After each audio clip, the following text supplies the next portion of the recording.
showdown over the National Education Policy, or the NEP, that has led to a fierce battle between the central government and the DMK. That showdown, viewers, is escalated.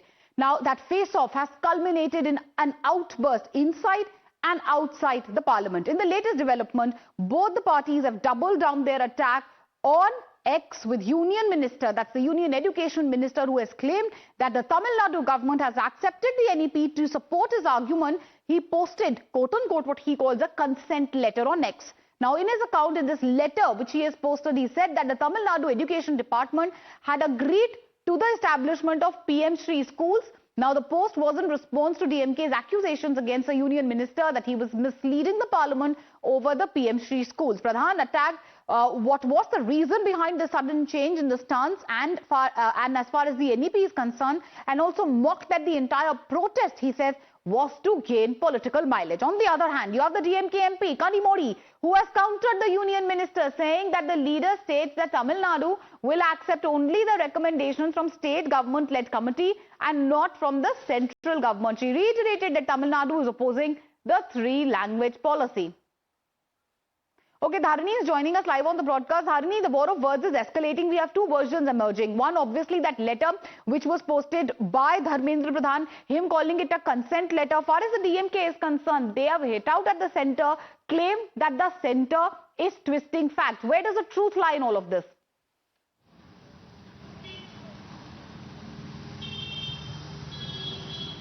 Well, Mr. Dharmendra Pradhan yesterday claimed that Tamil Nadu had initially expressed interest in implementing the PM Shri school scheme, but later they took a U-turn. The initial interest was there, but later they took a U-turn for unknown reasons, is what Mr. Pradhan had claimed. But now DMK MP Kanimoli has put out a tweet telling that Mr. Pradhan is blatantly lying. She is telling that Tamil Nadu has never expressed any interest over implementation of the National Education Policy, PM Shri school scheme, or the three-language formula.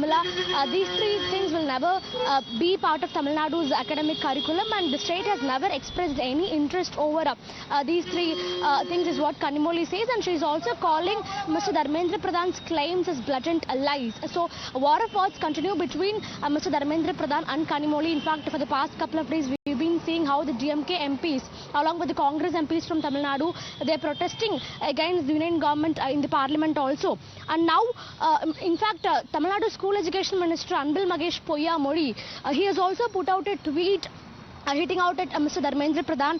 In his tweet, Mr. Anbil Magesh says that Tamil Nadu's two-language policy, Tamil Nadu's education system is tested, tried and proven. It is producing good results.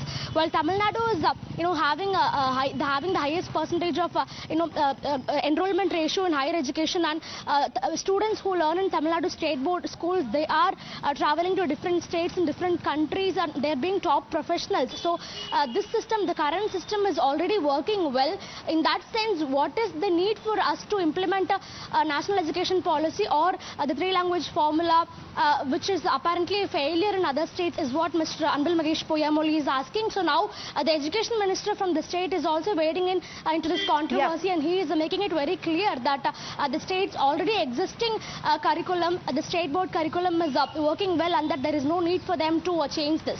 Right, so the Union Education Minister, quote-unquote, as he calls it, fact-checking the DMK upping the ante. But viewers, it wasn't just Dharmendra Pradhan, it was also Finance Minister Nirmala Sitharaman who had lashed out at the DMK over the language row. She had accused the DMK of hypocrisy. Listen in to what she had to say.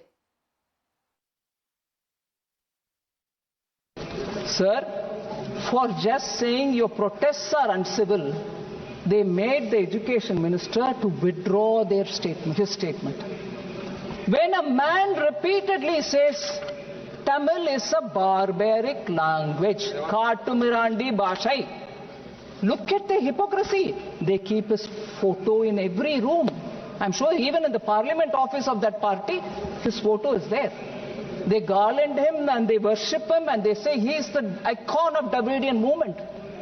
But he said Tamil is Katamarandi Brashe. So, sir, I am saying, unbelievable that this person is worshipped, but our poor Dharmendra Pradhan just said, don't do uncivil protest. He is being accused. And if their love for Tamil is so much, how can they worship somebody who said Tamil is a Katamarandi Bhasha? Right, Mohit Bhatt is live with us on the broadcast. Mohit, we've seen fireworks over the language issue in the parliament for the past 2 days. What can we expect? Both sides seems to be upping the ante. The war of words doesn't seem to be escalating. Are we expecting to see another storm over the language war today? Well, yes, in fact, we can expect that again. The DMK would be raising this particular issue. Since the starting of this particular session, we started on Monday, we have seen that how the DMK has been raising questions and saying that how exactly Hindi is being imposed on the state of Tamil Nadu in form of NEP. Now, Dharmendra Pradhan clearly have hit out at the DMK saying that first it was the DMK who agreed to implement, they signed the MOU regarding the NEP or free language system. But then after that, they did a U-turn, to which we have seen how the DMK MPs, they have replied that that is not the case. They have never agreed to accept the three language formula. Now, what the BJP has been saying this, Meenakshi, is that when it comes to the NEP or three language formula, nowhere it is mentioned that Hindi is compulsory. You can take three language of your choice and two languages have to be Indian. So the BJP has been saying this, that the DMK is trying to politicize the whole matter. They want to divert the attention of people just for the sake of electoral politics. While the DMK, we have seen the Tamil Nadu Chief Minister M.K. Stalin, he has also come out and he's basically stated that through imposition of Hindi, the BJP is trying to infiltrate into Tamil Nadu and they want to end Tamilian language and Tamilian culture. Now, he gave reference to the states like Odisha, West Bengal, Bihar, where the local languages, he said, have perished because of Hindi imposition. So we have seen massive controversy brewing over this. We have seen the statement coming out from Nirmala Sitharaman saying that because Dharmendra Pradhan called in his speech, he used the word uncivilized. And you're speaking about what Nirmala Sitharaman had to say, the type of sharp attack which had come from the side of Finance Minister. Also, we heard also we saw obviously that post by Dharmendra Pradhan. Let's get in a word from the DMK as well. We have Mr. Sadnan who's joined us on the phone line. Sir, what will you say about the scathing attack which has come from the side of the centre? Nirmala Sitharaman, the Finance Minister, accusing the DMK of hypocrisy on the language issue, sir. How do you respond? See, BJP has no business to talk about hypocrisy. Duplicity, thy name is BJP. And Madam Nirmala Sitharaman's ascendancy to political stardom is directly attributable to her fluent English-speaking skills, her English communication skills. And that is made possible because we oppose Hindi. And Tandai Periyar was instrumental in ensuring that English is also a link language, remains as a link language in the entire country. So she should thank her stars and she should thank the DMK for ensuring what has happened. And see, Tandai Periyar is responsible for the empowerment of women, for the empowerment of the oppressed class of Hindus in the state of Tamil Nadu, and the growth of Tamil Nadu is directly attributable to his rationalistic policies which we have implemented without any compromise. And now they are saying that they have taken one statement made by Tandai Periyar and taking it out of context and saying, oh, you are celebrating. Yes, we will celebrate him. Won't we scold our children if they do something wrong? And can we hold, oh, this parent has scolded his child. The parent hates the child or the child hates the parent. It shouldn't be taken in that context. So, all right, you're hitting out at the BJP, sir. Let's also listen into what G.S. Prashant of the BJP has had to say. He has joined us on the phone line. Thank you, sir, for joining us. What will you say, sir, about the DMK's attack? DMK saying that it's not the DMK but the BJP which is indulging on hypocrisy when it comes to the issue of language wars. How do you respond, sir?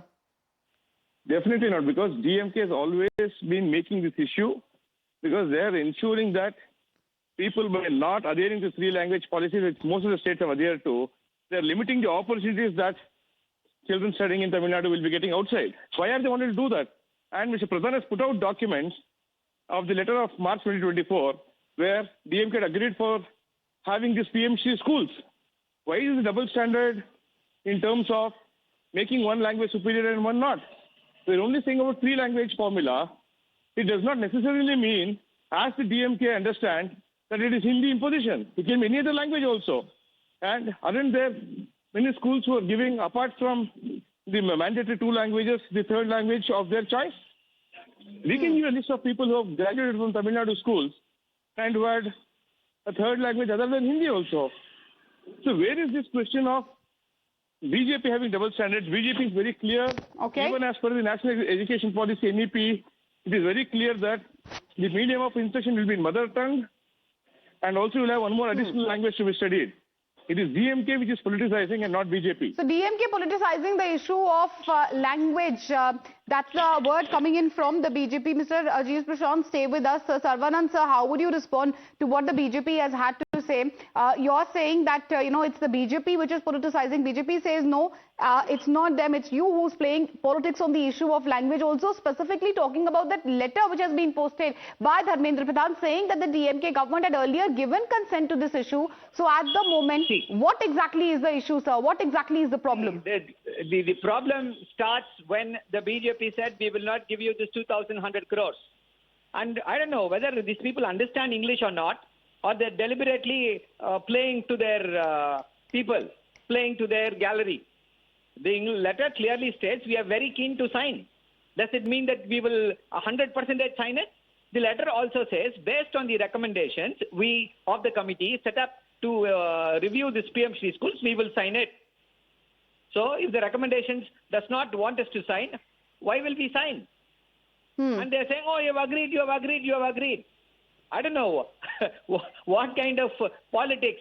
I think this kind of politics will not work in the state of Tamil Nadu. Okay, so you're saying it's a misinterpretation. You're saying it's a misinterpretation. Very similar lines obviously been taken by Kanimoli also. DMK saying that the centre is misrepresenting fact. Centre says that DMK is turning the NEP and the three-language issue into a big political war of words and slugfest, keeping in mind the vote bank. The war of words, explosive war of words, which we have seen for the past 3 days, likely to explode and continue today as well. We'll keep an eye on this big story. Thank you, Mr. Saravanan, for joining us on the phone line. Also, to G.S. Prashant, we'll take a small commercial break. On the other side, more news and updates, breaking news lined up. Don't go anywhere.